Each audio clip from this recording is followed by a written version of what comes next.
চট্টগ্রাম জেলার বিভিন্ন গ্রামাঞ্চলে এখনও এই খাবারটা বেশ জনপ্রিয়। এই খাবারটাকে আমরা বলি সেদ্ধ চালের কড়ই।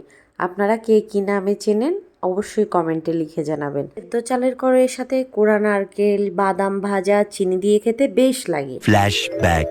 এভরিওয়ান, সবাইকে নমস্কার, আদাব। কেমন আছেন সবাই?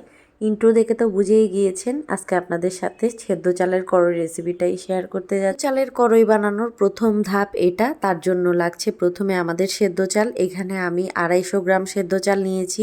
তো চালগুলোকে ভালো করে কষলে কষলে ধুয়ে নিব।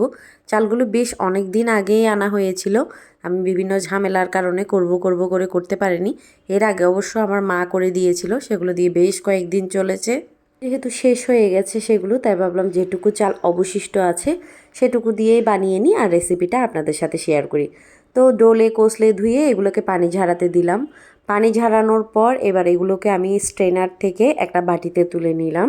বাটির মধ্যে দিয়ে বেশ উঁচু উঁচু 1 চামচ লবণ দিয়ে দিলাম, খাবার লবণ আর কি।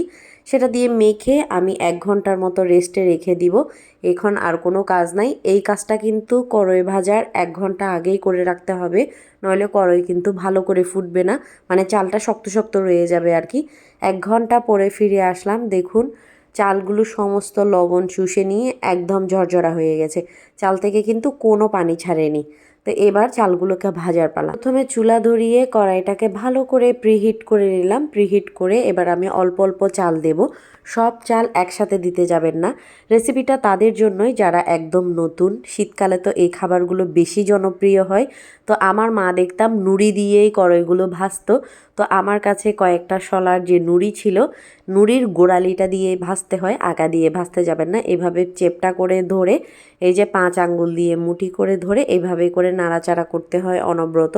চুলার জালটা মিডিয়াম টু লোতে রেখে তারপরে দেখবেন আস্তে আস্তে যখন চালগুলো গরম হয়ে যাবে এভাবে কিন্তু ফুটতে শুরু করবে। আপনারা অনেকেই হয়তো এটা জানেন করতে, আর যারা জানেন না তারা আজকের এই রেসিপি দেখে ট্রাই করবেন, আশা করি পারফেক্টভাবেই করতে পারবেন। আর আপনারা এটা কে কে খেতে পছন্দ করেন বা খেয়েছেন আমাকে কিন্তু অবশ্যই লিখে জানাবেন। আর এই তো দেখতেই পাচ্ছেন আমি নাড়াচাড়া করতে করতে চাল ভাজাগুলো কিন্তু প্রায় হয়ে আসছে, মানে কড়ই যেগুলোকে বলি আর কি আমরা, শুদ্ধ ভাষায় অনেকে চাল ভাজাও বলে। তো এই যে দেখুন আমার প্রথম খোলারগুলো হয়ে গেছে, দ্বিতীয় খোলারগুলো দিলাম, সেগুলোকেও আমি একদম সেম প্রসেসে যে নুড়িটা দিয়ে নাড়াচাড়া করছি আর খুব সুন্দরভাবে ফুটে যাচ্ছে। খাওয়ার চেয়েও এই কাজটা আমার অনেক বেশি দেখতে ভালো লাগে। সবগুলো চাল ভাজা হয়ে গেলে এবার আমি কিছু বাদামও ভেজে নিচ্ছি। বাদামগুলোও ভাজা হয়ে গেছে, এগুলো ঠান্ডা হতে দিব।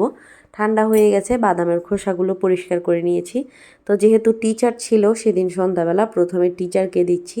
নারকেল আমি আগে থেকে কুড়িয়ে নিয়েছি। এই কড়াইয়ের সাথে নারকেল কোড়া খেতে অনেক বেশি ভালো লাগে, নারকেলগুলো একটু লম্বালম্বিভাবে কোড়ানো হলে আর কি। তো কড়াইটা নিয়ে এবার উপরে দিয়ে দিলাম কোড়া নারকেল, দিয়ে দিলাম বাদাম ভাজা, তারপরে দিয়ে দিলাম 1 চামচ চিনি। জানেন তো আমাদের ছোটোবেলায় ভালো খাবার বলতে ছিল লুচি, আর সেমাই, নুডলস আর এই যে কড়ই। এটা কিন্তু বৃষ্টির দিনে বা শীতের দিনে আমার মা খুব বানাতো। গাছের নারকেল ছিল, সেগুলো দিয়ে বেশ জমিয়ে খেতাম ভাই বোন মিলে। সে যে কি আনন্দ! আহ!